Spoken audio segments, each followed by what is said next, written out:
35 ஆண்டுகளுக்கு மேலாக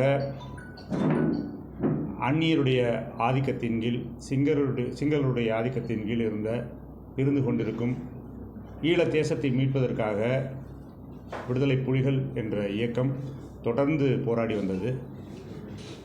அந்த போராட்டத்தில் ஏறத்தாழ 50,000க்கு மேற்பட்ட மாவீரர்கள் தங்களுடைய இன்னுயிரை ஈந்து அந்த தேசத்தை மீட்பதற்காக போராடினார்கள். அவர்களுடைய ஈகத்தை போற்றும் விதமாக தாய் தமிழகத்தில் வாழுகிற நமது உறவுகள், இங்குள்ள தமிழர்கள் கூடி ஒவ்வொரு ஆண்டும் அவர்களுக்கு வீர வணக்க நிகழ்ச்சியை நடத்துவோம். அவர்களுக்கு வீர வணக்கத்தை நிகழ்த்துவோம்.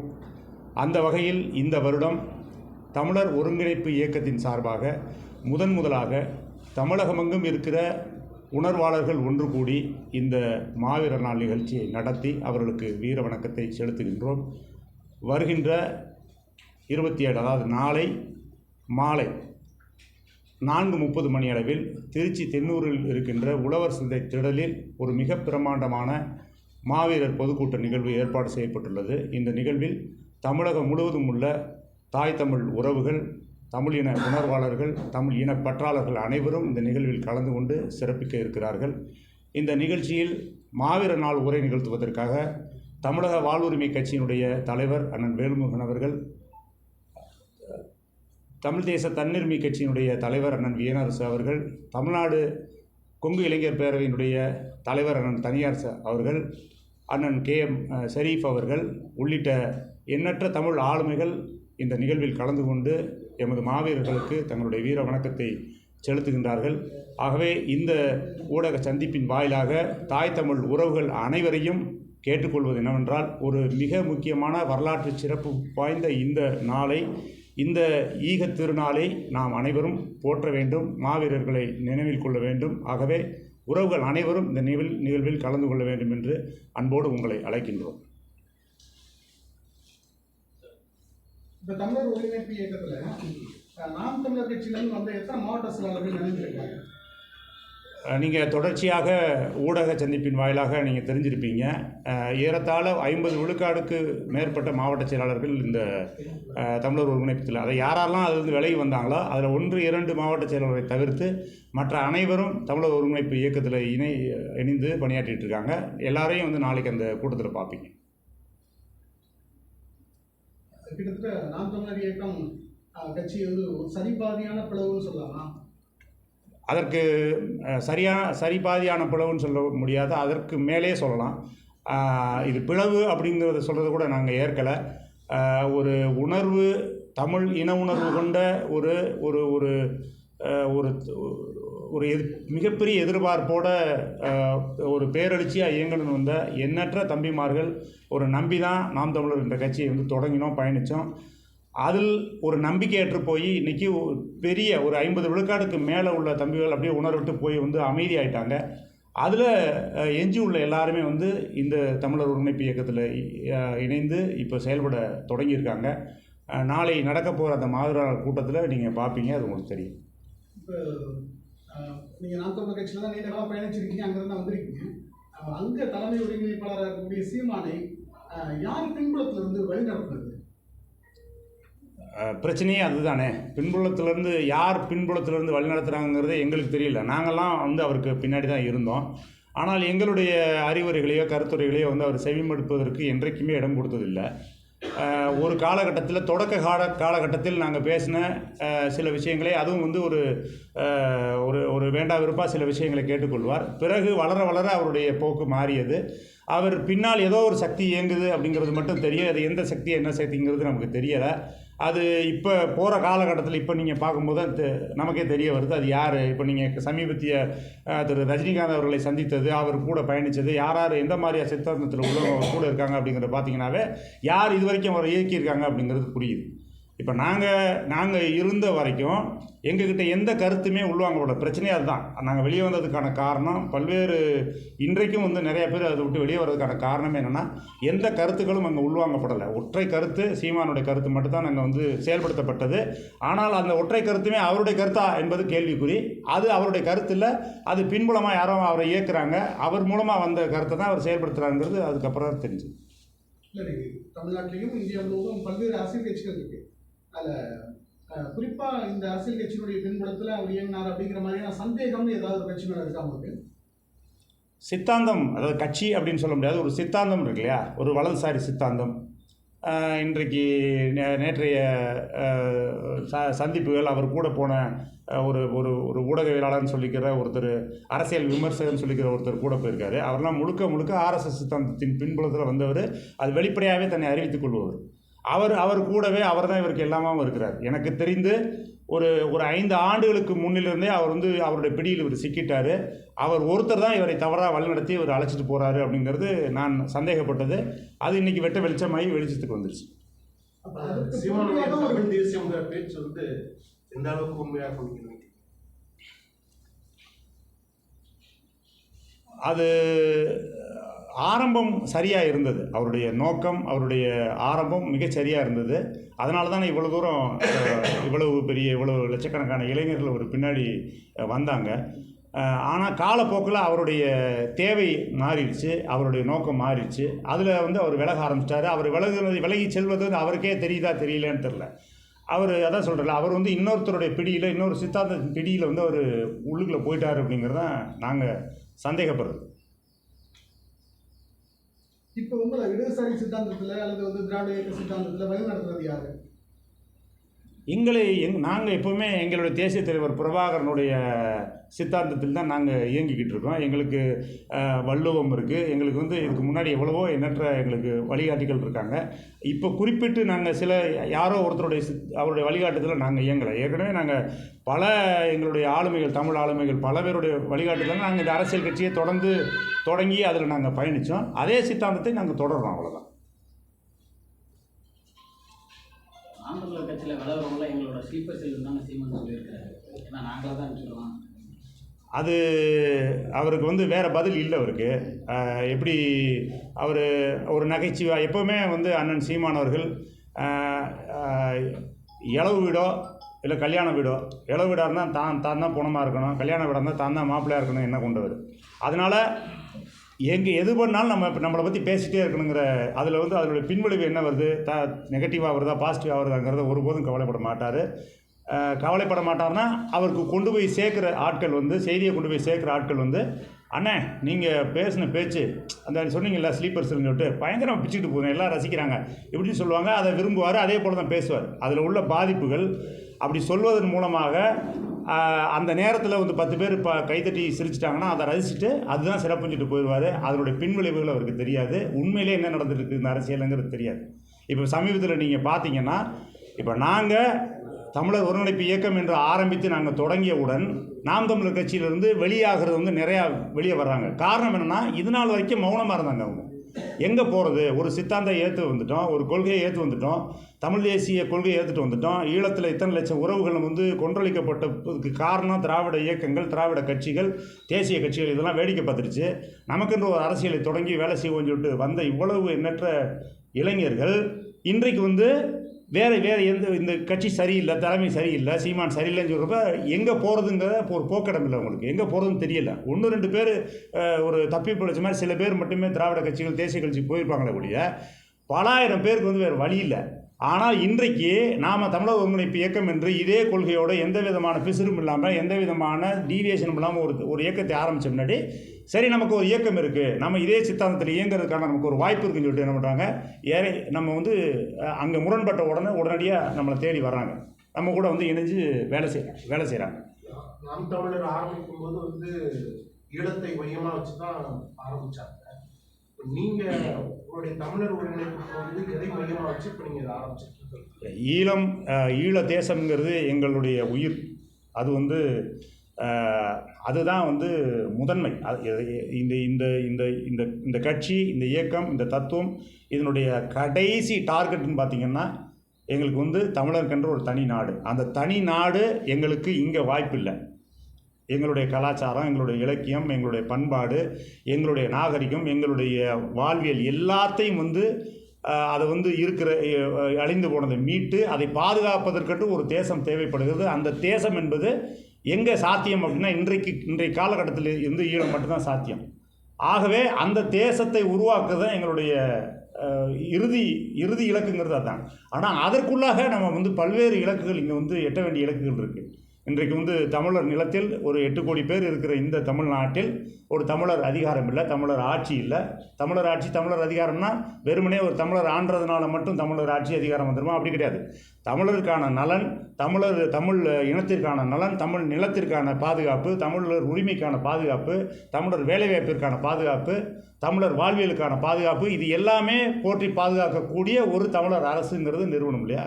அப்போ அதெல்லாம் வந்து எங்களுடைய முதன்மை இலக்கு. அதை நோக்கி தான் எங்களுடைய பயணம் இருக்கும். எப்படி நாம் தமிழர் கட்சி தொடங்கப்பட்டதும் இதை வச்சு தான். அதே அந்த எங்களுடைய நோக்கம், அந்த நோக்கம் அப்படியே இருக்குது. எங்களுடைய வேலை திட்டங்கள் அப்படியே இருக்குது. ஆனால் தலைமை எங்களுக்கு சரியில்லைன்றதுனால நாங்கள் வந்து நாங்களே தலைமையாகி இந்த வேலையை தொடங்குவோம் அப்படின்ட்டு நாங்கள் இந்த வேலையை தொடங்கியிருக்கோம். ஏற்கனவே திராவிடமும் ஆர்எஸ்எஸ் உடைய கட்டுப்பாட்டுக்குள்ளேயுமே தமிழ் தேசியம் வந்து சிக்கி சின்னாபனமாயிட்டு இருக்க நிலையில நீங்க எப்படி அதை மீட்டெடுக்க முடியும்னு நினைக்கிறீங்க? இல்லை, தமிழ் தேசியம் வந்து ஆர்எஸ்எஸ் திராவிடத்துக்கிட்ட எப்படி சிக்கி சின்னாமணவாதுன்னு சொல்கிறீங்க? அது வந்து அந்த கூற்று ஏற்றுக்கொள்ள முடியாது. அது எல்லாம் தமிழ் தேசியம்ங்கிறது ஒரு தனித்துவமான தத்துவம்.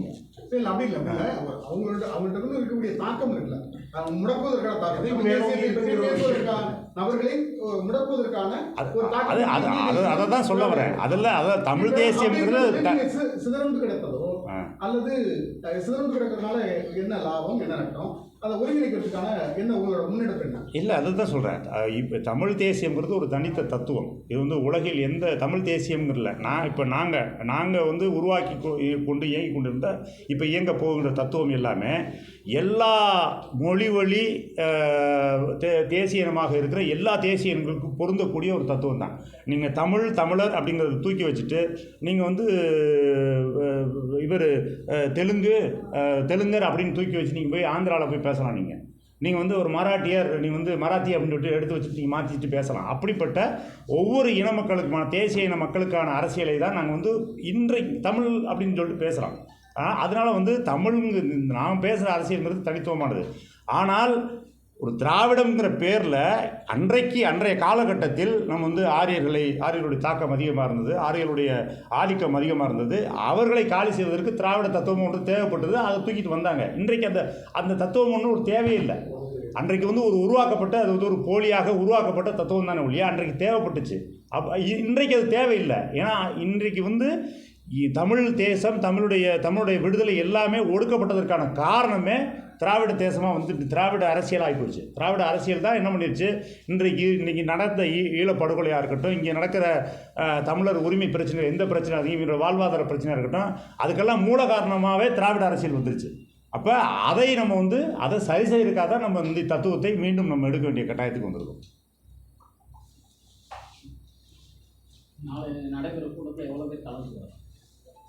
நாளை நாங்கள் குறைந்தபட்சம் ஒரு 10,000 பேர் நாங்கள் எதிர்பார்க்குறோம். நாடு முழுவதும் உள்ள 234 தொகுதிகளிலிருந்து வர்றாங்க. எல்லாருமே அழைச்சி பேசிகிட்டு இருக்காங்க. நாங்கள் ஒவ்வொருத்தரும் 5 வாகனத்தில் வரோம், 6 வாகனத்தில் வரோம்னு சொல்லி பேசியிருக்காங்க. எங்களுடைய எதிர்பார்ப்பு குறைந்தபட்சம் ஒரு 10,000 பேர் வருவாங்க அப்படிங்கிறது எங்களுடைய எதிர்பார்ப்பு. அதன் பிறகு நம்ம பார்க்கலாம். ஆனால் இந்த மாதிரியான ஒரு சந்திப்புகள் இப்போ நான் 2-3 நாளாக அதுதான் உங்கள்கிட்ட பேச நினச்சது தான். 2-3 நாளாக பார்த்தீங்கன்னா ஊடகங்களில் இது வந்து வேல்முருகன் வராரு, அவர் வராரு, இவர் வராரு, உதயகுமார் வராரு, இவங்களெல்லாம் வச்சுக்கிட்டு திராவிட கட்சிகள் வந்து திமுக வந்து இவங்களை கையில் எடுத்துருச்சு அப்படின்னு வந்து நாம் தமிழர் கட்சியை சேர்ந்தவங்க வந்து ஒரு ஒரு ஒரு போலியான ஒரு பரப்புரையை செஞ்சுக்கிட்டு வராங்க. அவங்களுக்கு சொல்லிக்கிறது ஒன்று தான். அதாவது இந்த மாதிரியான யாருக்காவது கீழே இருந்து அஜெண்டாவில் வேலை செஞ்ச எல்லாருக்குமே மற்றவங்கள பார்த்தா சந்தேகம் வரத்தான் செய்யும்.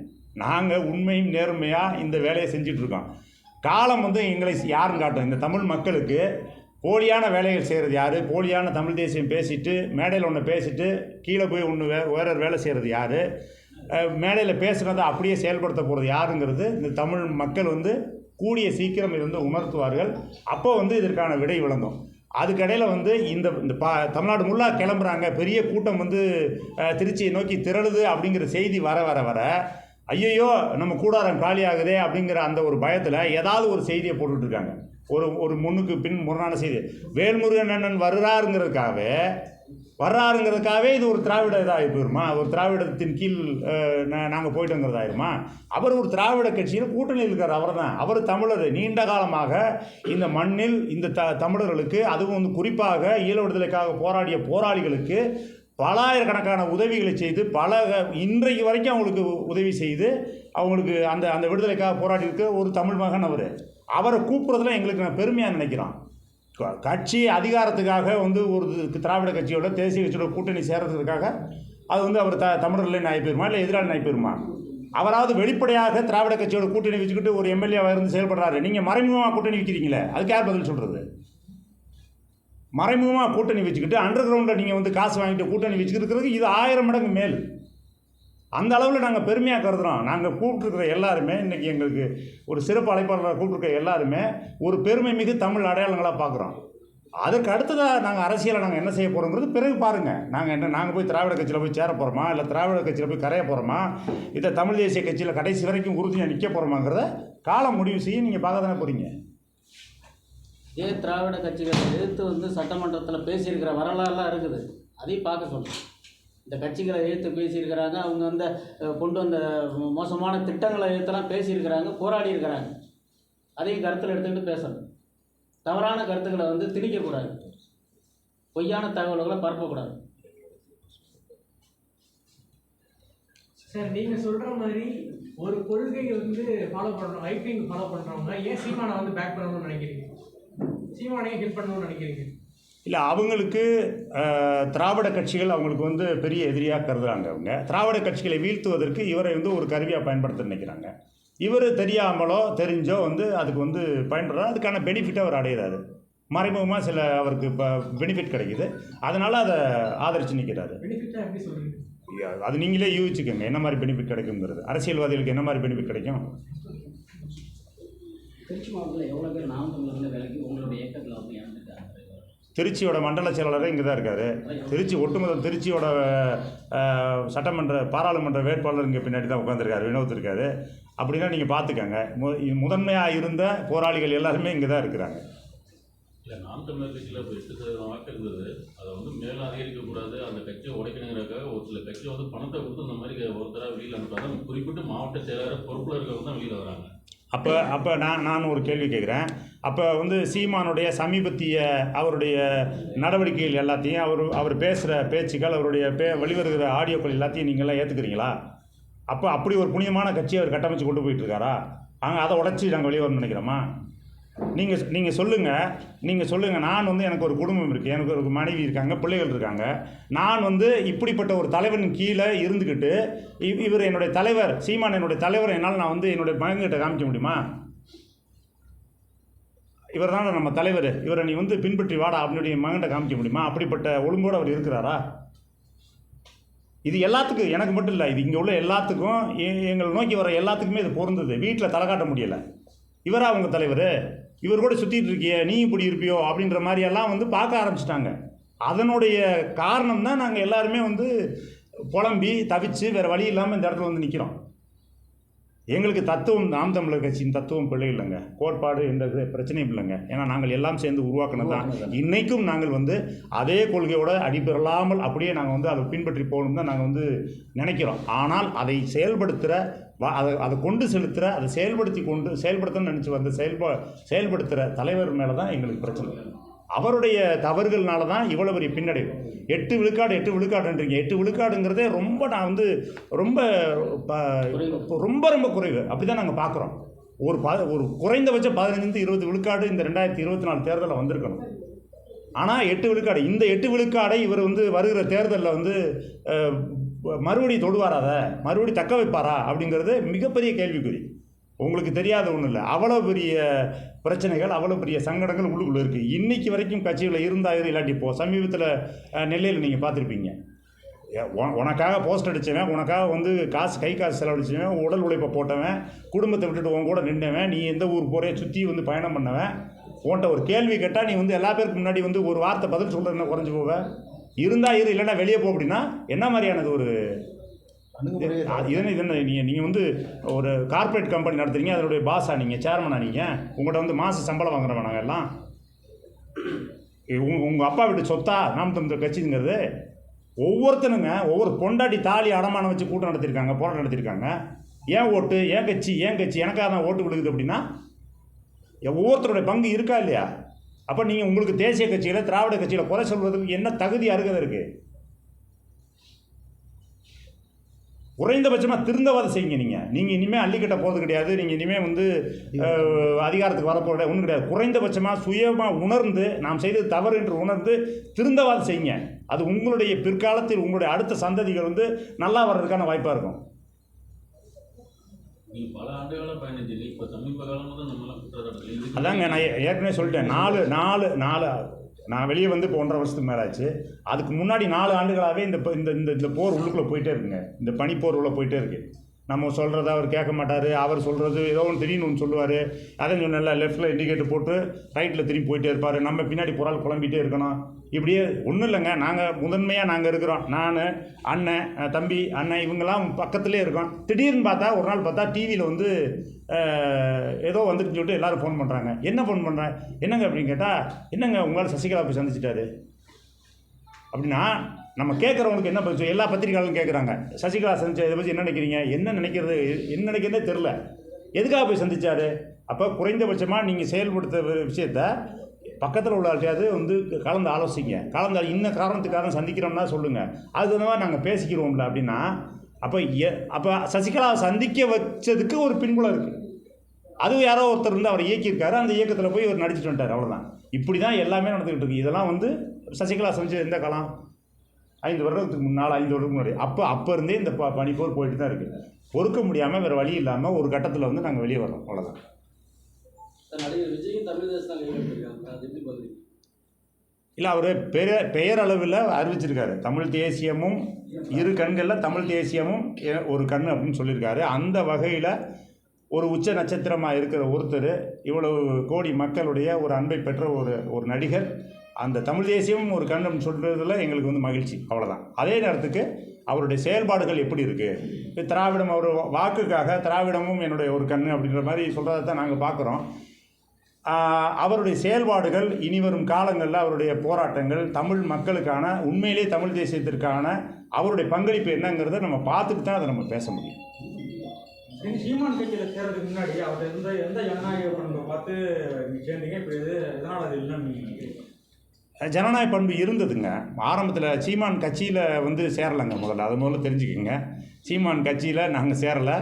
நாங்கள் எல்லாரும் சேர்ந்து சீமான் நாம் தமிழர் கட்சியை உருவாக்கணும். அதில் சீமான் ஒருத்தர். அவ்வளோதான். சீமான் வந்து எனக்கு ஆரம்பத்துலேருந்து நண்பர், அண்ணன். அவ்வளோதான். 22லேருந்து நண்பர், 2002லேருந்து நண்பர், அண்ணன். அந்த உறவு தான்.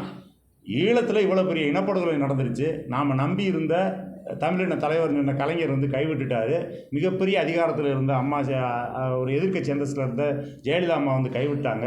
அப்போ நாம் வந்து ஒரு பரிதவித்த நிலையில் நாமளே சேர்ந்து ஒரு அரசியல் கட்சி ஆகக்கூடாது அப்படின்னு சொல்லிட்டு ஆரம்பித்ததான ஒழிய இவர் ஒருத்தர் தான் தலைவர், இவரை விட்டு ஆள் இல்லைன்னா சொல்ல. அன்றைக்கு வந்து நல்ல ஒரு தன்னுடைய நல்ல ஒரு கவர்ச்சிகரமான பேச்சாளர், மக்களை ஈர்க்கக்கூடிய இடத்துல அவர் தான் இருந்தார். அன்றைக்கி நீங்கள் முதன்மையாக இருங்கண்ணே அப்படின்னு சொல்லிட்டு நாங்கள் பின்தொடர்ந்து போனோம். அப்போல்லாம் வந்து ஒரு ஜனநாயக பண்பு ஒன்று இருந்துச்சு. எல்லாத்தையும் கேட்டுட்டு தான் நம்ம முடிவெடுத்து பண்ணுவோம். வளர தான் அவருடைய போக்கு மாறுது. அவர் வளர தன்னுடைய அந்த தலைமையை தக்க வச்சுக்கன்னு நினைக்கிறாரு. யார் ஒருத்தர் வந்து தன்னை தாண்டி வளராங்கன்னு நினைக்கிறாங்களோ அவங்களெல்லாம் தட்டி விடணும்னு நினைக்கிறாரு. இது நினைக்கும் போது இந்த இலை மலர்ந்தால் ஈழம் மலரும் உங்களை கேட்டு தான் சொன்னாரா? இல்லை, அப்போ இலை மலர்ந்தால் ஈழம் மலரும் சொன்னது வந்து கட்சிக்கு முன்னாடி, கட்சியே ஆரம்பிக்கலப்ப. அது வந்து பாண்டிச்சேரியில் நடந்த கூட்டத்தில் பேசினது. அப்போ வந்து இயக்குனர் சங்கம் சார்பாக அவர் போன கூட்டத்தில் பேசினார். 2011 பிரச்சாரம் பண்ணாரு. பிரச்சாரத்தில் இல்லை, அது அவருடைய அதெல்லாம் கேளதான். அது ரைமிங்காக சொல்லணுங்கிறதுக்காக சொன்னது. அதன் பிறகு அதெல்லாம் நம்ம வந்து அவர் பேசிட்டு வந்த பிறகு திரும்ப அறைக்குள்ள வந்து இதெல்லாம் தேவையில்லாதுண்ணே, நம்ம சொல்லியிருந்திருக்க வேண்டியதில்லை, அவசியமற்றது பல விஷயங்கள். நான் வந்து விக்கிரவாண்டி இடைத்தேர்தல் சொன்னார்ல, ராஜீவ் காந்தி நாங்கள் தான் பண்ணோம் அப்படின்னு சொன்னார்ல, அப்படிலாம் சொன்னார் இல்லையா? இதெல்லாம் வந்து நாங்களே கண்டிச்சிருக்கோம். இது வந்து நம்ம ஒரு அரசியல் செய்கிறோம், ஒரு ஜனநாயகபூர்வமான ஒரு மக்கள் திரள அரசியல் செய்கிறோம். இதில் இந்த மாதிரியான வந்து பேச்சுக்கள் நமக்கு வந்து தேவையில்லாதுன்னு சொல்லிட்டு அதுக்கப்புறம் நாங்கள் கண்டிச்சிருக்கோம். சிலதெல்லாம் தவிர்த்துருக்காரு.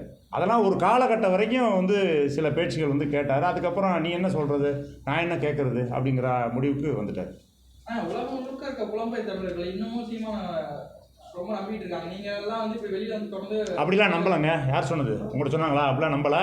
இன்றைக்கு வந்து எங்கள்கிட்ட பேசுகிறாங்கல்ல, மிகச்சிறந்த முன்னெடுப்பு, சரியாக முன்னெடுத்து கொண்டு போங்க.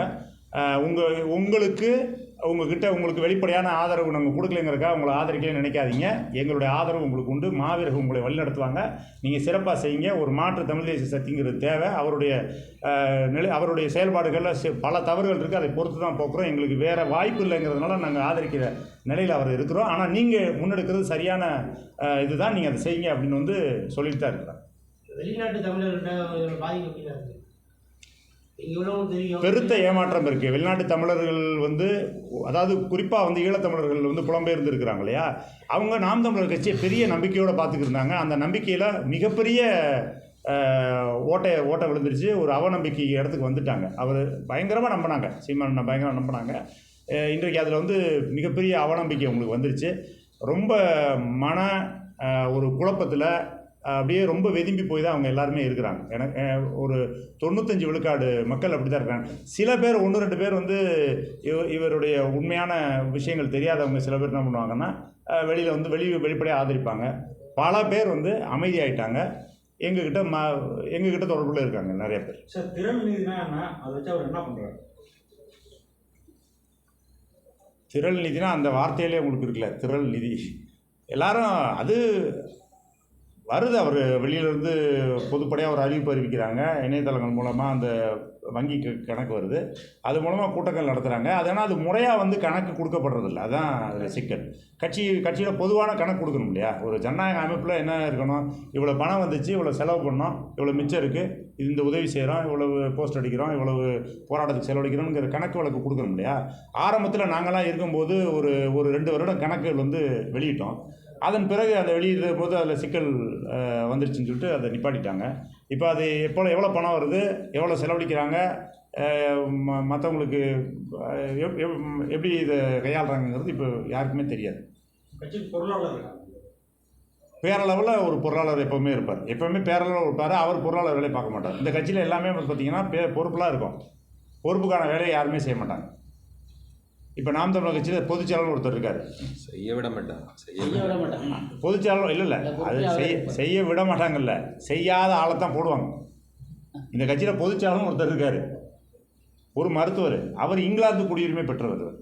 இங்கிலாந்து குடியுரிமை பெற்றவருக்கு இங்கே தமிழ்நாட்டில் உள்ள கட்சியோட பொதுச்செயலாளர் எப்படி இருக்க முடியும்? ஆனால் அறிவிச்சிருக்காங்க. அவர் ஒரு மருத்துவர். அவர் நல்ல மருத்துவர், நல்ல குணம் படைத்தவர், அதெல்லாம் பிரச்சனை இல்லை. ஆனால் அவர் பொதுச்செயலாளர்னு கூப்பிட்டு பொதுச்செயலாளர்னா என்னன்னு கேளுங்கட்ட அவருக்கு தெரியாது. ஏன்னா அவர் வந்து ஒரு டம்மியாக ஒரு ஆள் இருக்கணும். நம்ம எது சொன்னாலும் வந்து கேட்டுக்கணும், நமக்கு எதிர்த்து பேசக்கூடாது அப்படின்ற மாதிரி ஆட்கள்லாம் போடுவார். அதான் நடந்துட்டுருக்கு. ஆளுமை மிக்கவர்கள், திறமையானவர்கள், மிக திறமையானவர்கள்லாம் இருக்கிறாங்க. அவங்கெல்லாம் வந்து அடையாளப்படுத்துறதே கிடையாது, கொண்டு வரதே கிடையாது, முக்கிய பொறுப்புகள்லாம் நியமிக்கிறதே கிடையாது. அவ்வளோதான். சரி, ரொம்ப மகிழ்ச்சி.